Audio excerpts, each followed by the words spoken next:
নমস্কার, সবাই কেমন আছো? করবীর একটা নতুন ব্লগে সবাইকে অনেক স্বাগত। আজকের ওয়েদারটা দেখে মনে হচ্ছে বেশ ভালো, নিম্নচাপটা মনে হয় কেটেছে। এখন বাজে সকাল 6টা, রোহানের স্কুল আছে, সে কারণেই এত তাড়াতাড়ি ওঠা। ওকে স্কুলের জন্য রেডি করব, আর ও স্কুলে একদমই খেতে চায় না, সেই কারণে চেষ্টা করি একটু খাইয়ে পাঠাতে।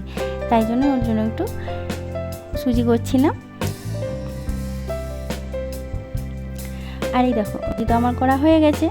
আর এই এত সকালে স্কুল, ছেলেটা একটু উঠতেই চায় না, আর অনেক কষ্টে উঠিয়ে এই যে খাই দাইয়ে রেডি করেছি, এবার স্কুলে দিয়ে আসবো। আমাদের সময় মর্নিং স্কুল তো খুব একটা হতো না, আমরা তো বেশিরভাগই সময় 10টা থেকে স্কুলে যেতাম। আর নীলাঞ্জনা দত্ত বুনু আমাকে কমেন্ট করেছে যে দিদি তোমার ভিডিও দেখতে আমার খুব ভালো লাগে। তো বুনু, তোমাকে থ্যাংক ইউ, অনেক ধন্যবাদ, এভাবেই আমার পাশে থেকো। তো রোহান রেডি হয়ে গেছে, স্কুলে দিয়ে এসে দেখলাম ওয়েদারটা বেশ ভালো। কয়েকদিন তো এত নিম্নচাপ ছিল যে এত বৃষ্টি হচ্ছিল যে কিছু কাচতেই পারছিলাম না, অনেক জামা কাপড় জমে গেছে। তাই আজকে কিছু ভিজে দিয়েছি, কারণ রোদ বেরিয়েছে বেশ। তো কিছু জামা কাপড় কেচে নেব। দেবরপিতা বিশ্বাস বুনু আমাকে কমেন্ট করে প্রত্যেকটা ভিডিওতে যে লাভ রিয়াক্ট দেয়। বুনু, তোমাকে অনেক ধন্যবাদ, এভাবে তোমার ভালোবাসা আমাকে দিও, আমার পাশে থেকো। আর বাড়ির টুকটাক কাজ এখন সেরে নিচ্ছি, কারণ ইভিনিং ডিউটি আছে, আবার রান্না করতে হবে, রোহানকে আবার স্কুলেও নিতে যেতে হবে। রোহানের বাবা আজকে বাড়িতে নেই, যে স্কুল থেকে নিয়ে আসবে, আমাকেই যেতে হবে। তো ঝটপট করে সেরে নিচ্ছি। রোহানের স্কুল থাকলে বেশ ভালোই হয়, কারণ ওর স্কুল থাকলে একটু সকালে তাড়াতাড়ি উঠা হয়। আর সকালে তাড়াতাড়ি উঠলে কী হয়, সংসারের কাজগুলো বেশ নিজে হাতে ঝটপট করে করাও যায়। আমাকে হেল্প করার মতো কেউ নেই আপাতত, কারণ একজন ছিল, ও অসুস্থ হওয়ার কারণে ছেড়ে দিয়েছে। তাই আমাকে এখন নিজেকেই করতে হয়। এবার সে কারণে হাতে একটু সময়ও পাওয়া যায় রোহানের স্কুল থাকলে বিশেষ করে। না হলে কী হয় যে রোহানের আজকে স্কুল নেই, প্রতিদিন তো তাড়াতাড়ি উঠি, আজকে তাহলে একটু লেট করি, সেই জন্য সংসারের কাজগুলোও আমার করতে লেট হয়ে যায়। তো সেই কারণে বেশ ভালোই হয়, সকাল সকাল ওঠাও হয়।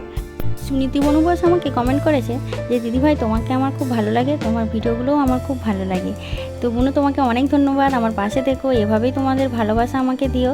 আর দেখো, তোমাদের সাথে বকবক করতে করতে আমার প্রায় অনেকগুলো কাজ কমপ্লিট হয়ে গেছে, এই কর্মচারা শেষ। এরপর যাবো রান্নাঘরের দিকে, রান্নাগুলো করতে হবে ঝটপট।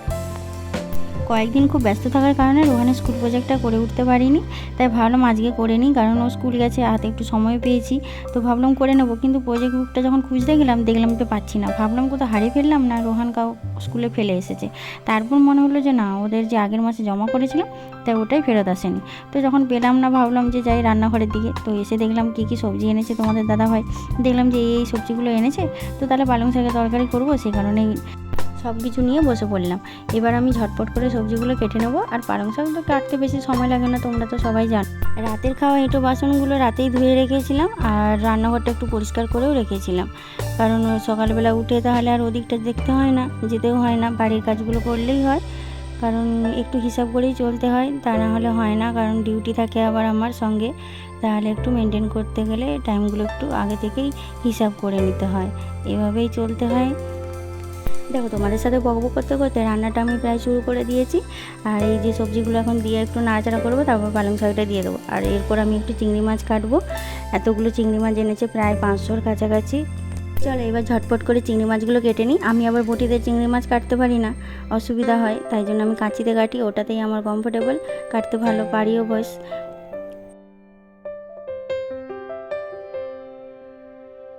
দেখো, মাছগুলো তো আমার কাটা কমপ্লিট হয়ে গেছে, এবার ভালো করে ধুয়ে নেব। আর এইদিকে দেখো, পালং শাকটাও হয়ে গেছে রান্না। আর এবার আমি এই মাছগুলোতে নুন হলুদ মেখে নেব, তারপরে ভাজতে দেবো। চিংড়ি মাছের মালাইকারি তো সবার বেশ ভালো লাগে, আমারও ভালো লাগে। আর কার কার ভালো লাগে আমাকে একটু কমেন্ট করে জানিও প্লিজ। এদিকে তো তেল গরম হয়ে গেছে, এবার মাছগুলো ভাজতে দেবো। আর মাছটা ভাজতে গিয়ে যা হয়েছে অবস্থায়, দেখো গোটা গায়ে আমার তেল পড়েছে, পুরো পুড়ে গেছে। রোহানকে স্কুলে নিতে যাচ্ছি, দেখলাম বেশ বৃষ্টি নেমে গেছে, সকালবেলা তো বেশ রোদ দিয়েছিল, তাই দেখে জামা কাপড় ভিজিয়ে দিলাম অনেক। এবার দেখো এত বৃষ্টি নেমে গেছে, এবার মিলবো কোথায় ধুয়ে, সেটা নিয়ে একটু চিন্তা। রোহানকে এখন স্কুলে নিতে যাই, ওদিকে ওদের স্কুল ছুটিও হয়ে গেছে, আবার রাস্তাটা এত খারাপ, টোটো করে নিতে যাচ্ছিলাম। সকালে রোদ দেওয়াটা দেখে ভাবলাম নিম্নচাপ বোধহয় কেটেছে, কিন্তু হঠাৎ হঠাৎ করেই বৃষ্টি নেমে যাচ্ছে, যখন খুশি বোঝাই যাচ্ছে না। তো যাই হোক, বাড়ি তো এখন চলেই এসেছি, রোহানকে এখন চান করিয়ে খাইয়ে দাইয়ে আমি এবার নিজে রেডি হবো, আমার ডিউটি আছে। আর এই দেখো, ডিউটির জন্য রেডি হয়ে বেরিয়ে পড়েছি। এখন দেখেছি ওয়েদারটা মোটামুটি ভালো, বৃষ্টিও থেমে গেছে, আকাশ পরিষ্কার হয়ে গেছে। আর হ্যাঁ বন্ধুরা, তোমরা কে কোথা থেকে আমার ভিডিওটা দেখছো প্লিজ একটু কমেন্ট করো, তাহলে আমার ভালো লাগবে। আর এই দেখো আমি হসপিটাল প্রায় চলেই এসেছি।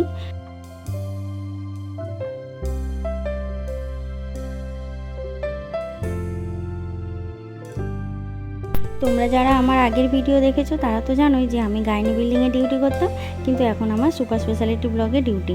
তো বন্ধুরা, ভিডিওটা এখানেই শেষ করছি। সবাই ভালো থেকো, সুস্থ থেকো। দেখা হচ্ছে আবার নেক্সট ভিডিওতে। আর হ্যাঁ, যদি ভিডিওর কোথাও কোনো অংশ ভালো লেগে থাকে তাহলে একটা লাইক করে দিও।